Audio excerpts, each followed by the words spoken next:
Good morning, my viewer. Good mid-morning. Welcome to Romi TV Africa. This is Newspaper Review. I am your host, Regina Mwangi, and today I'm alone. My co-host is not with me, but he will be with me tomorrow. On our first story, KU Vice-Chancellor Professor Wainaina is set to return after a tiff with Uhuru. He's set to return now to KU. He had been suspended. Professor Wainaina's return comes after parties involved in a dispute that led to his exit signed a consent to withdraw court cases. The Vice-Chancellor was suspended on 12th July following a tiff between him and the University Council on one hand and State House on the other, over the subdivision of the university's land for use by Kenya University Teaching, Referral and Research Hospital. The return of Professor Wainaina will mark yet another reversal of decisions made by the former President Uhuru Kenyatta. Now, according to sources within the government and at the university, Professor Wainaina's return comes after parties involved in a dispute that led to his exit signed a consent to withdraw the cases. So it's those who had signed the dispute who have come to withdraw the cases. So the Vice-Chancellor will be back now to Kenyatta University. We are seeing, according to this story, what I can say, all the deals that had been cancelled formally, or all the people who had been withdrawn from their jobs formally by the former president, are being brought back one by one by the current president. So it means it was some form of, political indifference. It was some form of political beef or a grudge between the two. Because most of the people who had been stopped from doing what they are doing because of various cases are now coming back one by one. We saw even the CSS, those who, who had cases, but yet because they were allies of the president, they are now back, and they have been given top positions in the government to serve the people. So I think Kenya. It's all about who knows you. And it's all about who you're close with. So we go now to the next story. How Waithaka Wajane is dethroning King of Mugithi, Samido. Until recently, the Mount Kenya one-man Mugithi beat has been dominated by Samuel Muchoki alias Samido, who came into the music scene in 2016. Samido, 33, ruled the airwaves since then and has become known as the king of the Mugithi jungle, owing to his tantalizing beat. He became an inspiration to many other artists who adopted his unique beat, and by end of 2019, the region was home to dozens of youngsters working hard to emulate him. One of such talents was Waithaka Wajane, real name John Waithaka Mwangi, who was executed an airwave coup against Samido in only 1 year. Wajane, 24, has shocked seasoned names in the industry as he is now a highly sought-after one-man guitarist in Nairobi and Central Region. He has become a common feature in music played in public transport, bars and homes, especially after he uploaded his work on YouTube and has not restricted downloading. Wajane has released both secular and gospel hits, with his music accessible in audio and audio-visual formats. So congratulations to Wajane, who just started some few time ago, and now he's beating, the king of Mugithi, that is Samido. I think it's a good job that at least from the communities, from the Kikuyu community, we have heroes, we have legends in terms of music. So we would wish even to see other communities also bringing the music to us. Now, senators revive call to change constitution. Senators have ignited a fresh push to amend the constitution in order to strengthen the mandate of the Senate, a move they said will safeguard devolution. The MPs complained that the Senate has been weakened by skewed nature of the bicameral setting of Parliament, setting senators up for failure. Raising the issue, Mr. Okongo Omogeni, Nyamira ODM, said the Naivasha compromise during the making of the 2010 Constitution left the Senate to live at the mercy of the courts. The MPs complained that the Senate has been awakened by the skewed nature of the bicameral setting of Parliament. He pointed out that despite Kenya adopting a bicameral system, the setup is not in line with other countries that it borrowed the practice from. In the United States, for instance, he said, Senators are ranked higher than members of the House of Representatives, who are equivalent to members of the National Assembly. The same goes for Australia. The raw deal. The Naivasha Compromise weakened the Senate and we got a raw deal. We are now surviving at the mercy of the Supreme Court. Going forward, there may be a need for a constitutional amendment to address all these glaring injustices, said Mr. Omogeni. The lawmaker, who was speaking during a senator's induction workshop in Mombasa yesterday, said the Constitution has relegated the Senate below the National Assembly. Consequently, he said if such amendments are not made in the near future, the Senate will just be left to be a rubber stamping house. Again, drawing parallels with the USA and Australia, Mr. Omogeni said that in the two countries, senators serve for long terms compared to members of the House of Representatives because they represent larger issues. However, in Kenya, both the MPs and senators serve for a similar term of 5 years, despite the latter having been elected to serve a bigger jurisdiction. In the US, members of the House of Representatives serve for 2 years, while in Australia for 4 years, while the senators there serve for 6 years, he said. So we can see the difference between the constitution in the countries. We can see Australia, they serve for 6 years, and then in the US, they serve for only 2 years. But in Kenya, we see you serve for a term that is 5 years, and then you are allowed to go for another term, which now combines to 10 years. So Article 56 of the Constitution stipulates that the Senate represents the counties and serves to protect their interests and their governments. The Senate also legislates laws concerning counties, determines the allocation of national revenue among counties, and participates in the oversight of state organs. Now, you can go to our comment section and tell us, do you think it's right for the amendment of the Constitution to be done? Do you think the Constitution of Kenya is a bit compromising? Do you think there is need for change? Because according to me, I think the Constitution is right. I don't see anything that should be amended there or should be corrected. Maybe they correct it for their own gain. Some other sad news about our country. Life to get tougher for more Kenyans, MP's report reveals. Inflation has reached the projected maximum of 7.5% over the last several months. Food and fuel prices, which are the center of Kenya's inflation crisis, could go higher on account of local and international events that are beyond its control. The rains have come nearly a month late, which means farmers will also harvest late. An unholy trinity of delayed rainfall, the Russia-Ukraine war, and a weak shilling are likely to push more Kenyans into poverty, a parliamentary report has revealed. The Parliamentary Budget Office, in its forecast of the 2022-2023 budget year, says that food and fuel prices, which are the center of Kenya's inflation crisis, could go higher on account of the local and international events that are beyond its control. Inflation has breached the projected maximum of 7.5% over the last several months. In August, inflation was at historic 8.5%. A government move to release 1.5 million shillings bags of subsidized fertilizer in September appeared timely at the meteorological department and had projected that the short rain season would start in October and end in December. But we have seen already the rains have started in November, not even October. Because sometimes these weather forecasters, they tell us things which sometimes they do not come to happen. But who are we to blame if the rain is not coming?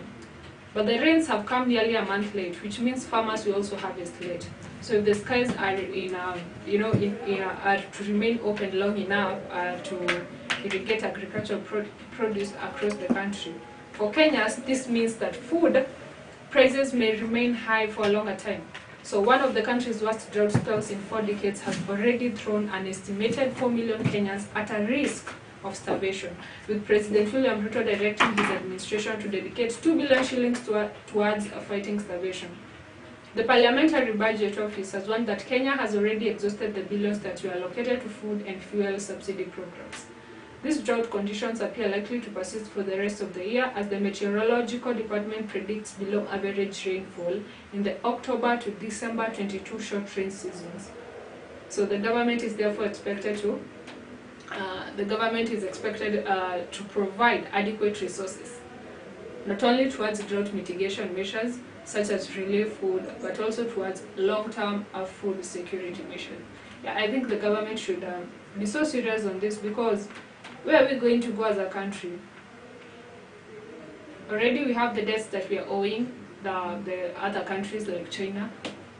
And then now here comes drought, here comes starvation, here comes unpredictable rains in our country.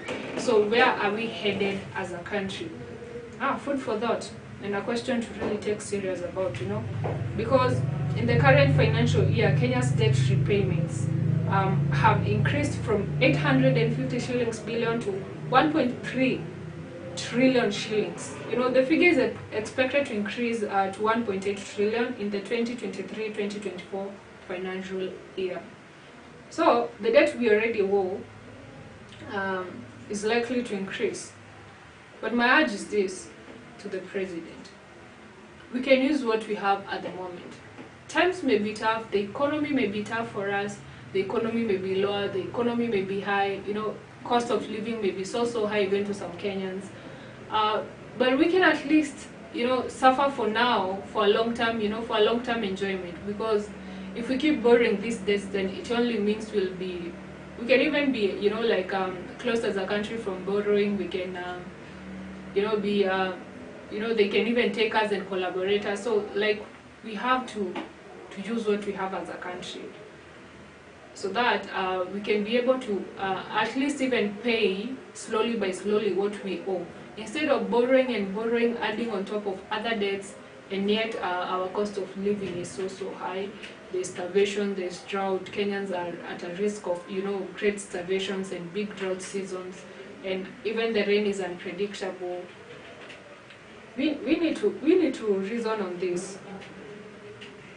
We need to make something out of this. Now we're going on to our next story. Pairs. Ex-Mumias workers tell Sarai Group. Ex-employees demanding settlement of the outstanding salary arrears amounting to 2.3 billion shillings. They vowed not to relent in their quest to have it. They vowed not to relent in their quest to have the money paid. Foreigners allegedly working in Mumias from Uganda and India dismissed, and locals hired. Sarai Group Operations Manager Stephen Kehumba said the money they are demanding can only be paid by Mumias Sugar Company receiver manager PVR Rao. So former Mumias Sugar Company employees are once again up in arms with Sarai Group, demanding the latter to settle their outstanding salary arrears amounting to 2.3 billion shillings. At this season of our country, I think employees should not suffer from not being paid, because they are there to make a living, they are there to support their families, they are there to at least make sure they earn a living from what they are getting.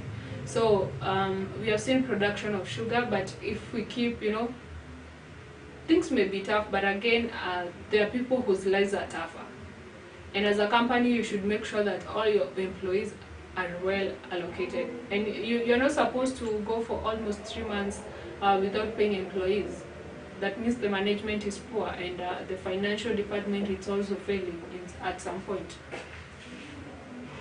So the workers were responding to Sarai Group Operations Manager, who last week said the money they are demanding can only be paid by Mumias Sugar Company receiver. So strikes by people who portray themselves to be employees of Mumias Sugar Company are meant to paint us in bad light, Mr. Kihumba said. These people work for the former management, and we Sarai Group don't owe them anything. The association is directing its concerns to the wrong management and administration. The remarks did not go well with officials and members of the association. According to Mr. Mutimba and Mr. Makoha, Sarai Group was to pay off debts and embark on revival plans for Mumias Sugar Company after the takeover. It is a shame when Mr. Kiumba says the receiver manager should pay our arrears when it is Sarai who promised to do so. Mr. Mutimba told a press conference in Mumias, "We shall never get tired of demanding what rightfully belongs to the former workers. I have no doubt that some in the national government who cares will take up our matters since we do have families. That is a sad story. It's a food for thought. So we're going to take a short commercial break. We'll be right back.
Wow, by the grace of God, we are back once again. Guys, remember, this is one of the newest shows that will be showing in your screens with your host, Dr. Robert. And this show is Unscripted Pastor's Talk. We are here at Romi TV Africa, and we shall be bringing you the unscripted stories that have never been seen anywhere, have never been written.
Now, welcome back as we do some analysis of the Daily Nation.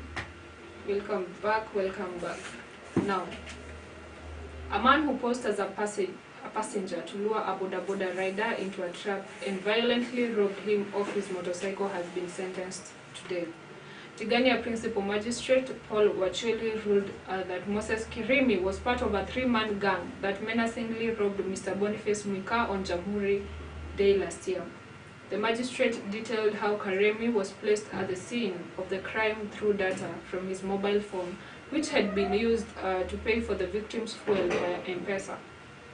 Mr. Wachuli noted that Mr. Mwika had positively identified Kirimi as one of his attackers during an identification parade at Mudhara police station.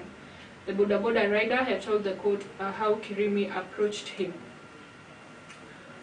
at Muriri Market on December 12, 2021 and asked to be taken to Kandebene, about 18 kilometers away.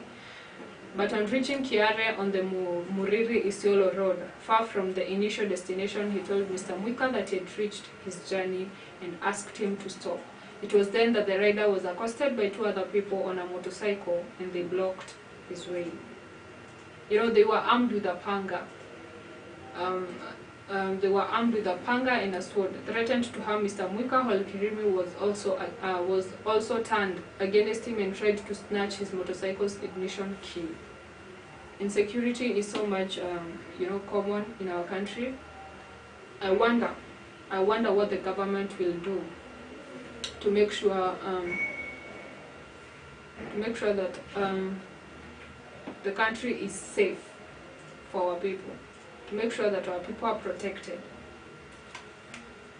Reverse roles: the tough lives of husbands of female governors. It is fairly discomforting for some men to play second fiddle to their spouses in the public arena, especially in a patriarchal society like ours. It is even more complicated in a scenario where they are the minority in a grouping of spouses of county governor, currently the case in Kenya. Murega Baishu, Meru Governor Kawira Mwangaza's husband, who has lately featured prominently in the news of hanging around his wife, holds that he is a victim of gender-based violence. The Meru-fat gentleman does not comprehend why people do not want to see him seated next to his wife in her office, at public functions, or even in her official car. Yet the public was comfortable with the past governors, Peter Munya and Kiraitu Murungi, parading their wives at public functions and sharing podiums and official cars with them without causing drama or protest. This is very confusing for me. I'm only trying to emulate what Mrs. Munya and Mrs. Kiraitu have been doing, yet people, especially members of the county assembly MCAs, do not want me anywhere near the governor. I guess my people of Meru are not used to or comfortable with the idea of a man being a first lady, he says with a chuckle. Of course, this is a patriarchal. It's a patriarchal society where the men are in the limelight, where the men are to dominate. So having your wife as a governor, it only means like you're somehow demeaned or you're somehow low, because she's the leader and you have to now to do what a leader says. So I think it is so unfair for those men whose wives are, but it's a matter of also understanding each other as spouses, because I cannot stop vying from a governor seat just because I have a husband who will feel intimidated or who will feel demeaned. Gone are the days when where men could do everything, and these are the days now where women can also do what men does. And I think it's a good society we are going in, a society where there is woman empowerment and women can also be leaders.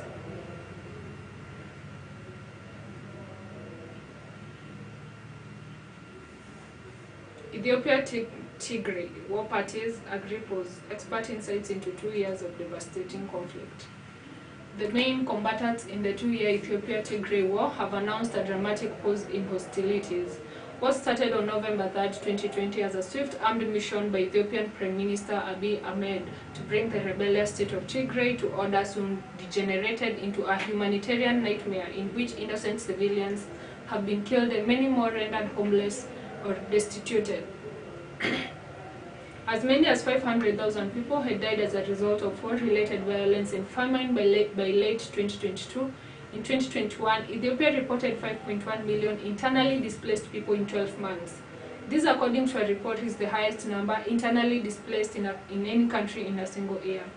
Millions more have fled to Sudan as northern Ethiopia, especially Tigray, remains cut off from food, water, and medical aid.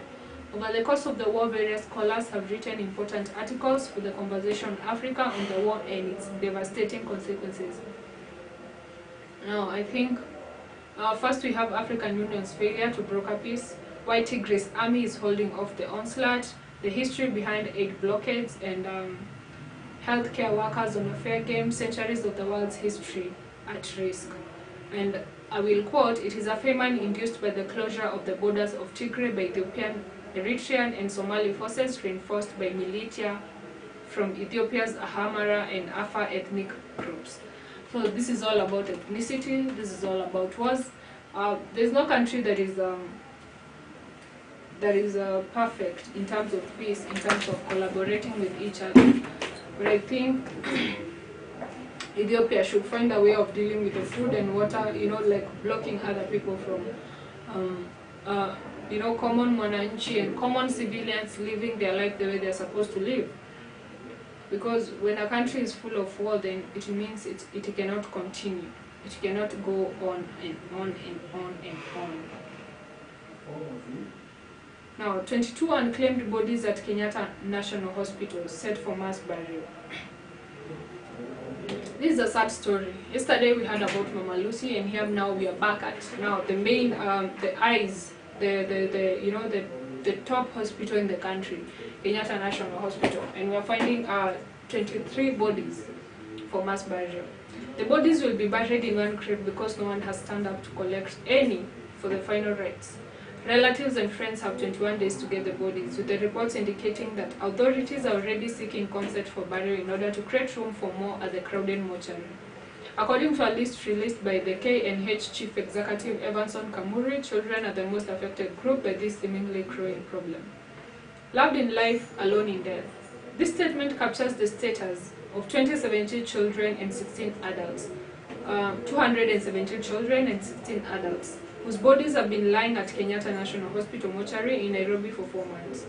The bodies will be buried in one grave because no one has stand up to collect any for the final rites. According to a list released by the you know, Chief Executive Emerson Kamuri, it was saying, sorry, many die at the hospital every month, but their bodies are never claimed. We want to create space for fresh bodies and cannot do this until the right procedure is followed. It is an ongoing process. However, the question on many lips is, how and at what point does one take the decision to abandon a loved one at a mortuary? Are relatives unable to give their loved ones a decent send-off, owing to the hard economic times? Do they stay away to avoid the huge hospital and mortuary bills? There is no data on unclaimed bodies in Kenya, but from the estimates obtained at hospitals, it is clear that many lives end this way. People whose bodies end up in unmarked mass graves mostly hail from poor families. Some are loners who live in the margins of the society with nobody to look after them. Some are abandoned long before their death by a society that probably considered them to be of little or no value. Sadder still, most of the bodies were abandoned at newborn units, raising the question of whether this happened before or after infants died. About 101 of them claimed bodies were taken in the mortuary for mortuary services. On my opinion, I think the family and friends of these unclaimed bodies, it's because of the huge hospital bills that they owe. You find maybe someone died of cancer, maybe someone died of HIV and AIDS. The family is a family, you know, a humble family, a family that is not capable, a family that is not well-to-do. So how do you expect this family to come and pay maybe a bill of maybe 300,000, 1 million? Because cases like cancer, you hate 1 million, you know, 2 million, I don't know how many billions. That is a lot of money for just for just a peasant. So I think the government should come in. These bodies do not go unclaimed intentionally or uncalled for. It's something that is unexpected, because honestly, how do you expect a family that was training to keep this person in the hospital come and pay all that amount? Come and pay all that amount to just to just take the body and go and bury. So I think that's why the bodies are unclaimed, because they do not have the money to come and do that, to come and take their bodies. So I think the government should chip in and help these people to take their bodies and just release the bill, because it's a country that it's able. Because now if a person is gone, why should you charge all that money? Yes, maybe they were using hospital resources, but some money is so huge. Some things are so illogical. Some other news. Do not renege on Huru's plan in FGM war, Crusaders tell Ruto. FGM stakeholders want President William Ruto to continue with the quest to end the retrogressive cultural practice. Sentiments come even as Kenya's anti-FGM board exuded confidence the government was not keen to disrupt current interventions. Activists said despite the efforts to contain the voice last December, several girls crossed to Tanzania to undergo the cut, while some were secretly being mutilated in the wee hours. The calls came amidst fear that the government may not propel the course left by former President Uhuru Kenyatta, who directed that FGM be eradicated by 2022. Already there are talks of planned cross-borders cuts during the December festivities, with crusaders hastening surveillance. Speaking during a cross-border sensitization program organized at a Tanzania hotel, the stakeholders noted that the failure by the government to stop the fight would curtail the progress made in scaling down the vice. The meeting brought together anti-FGM crusaders from Kenya and Tanzania to brainstorm on a way forward ahead of the anticipated cut in December. Mostly we see that this cut happens in December. FGM has been a war, honestly. And we saw even in the former regime, the former president Uhuru Kenyatta was trying to fight, and he really did a good job, because we have seen it reduce and reduce, because the communities that are still doing that are so rare, and they are so so little, and there are those communities which are not yet still exposed to the real modernity currently. So I think the government, the current regime now should chip in and make sure that the war is ongoing. The war will still be on. The battle is still on, and they will fight that war to make sure that our girls are protected from this cut, which is so harmful, and which is so, risking their health. And with that, we come to the end of newspaper review. I've been your host, Regina Mwangi. See you tomorrow, same time, same place, and follow us at all our social media platforms at Romi TV Africa.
Wow, by the grace of God, we are back once again. Guys, remember, this is one of the newest shows that will be showing in your screens with your host, Dr. Robert. And this show is Unscripted Pastors Talk. We are here at Romi TV Africa, we shall be bringing you the unscripted stories that have never been seen anywhere, have never been written.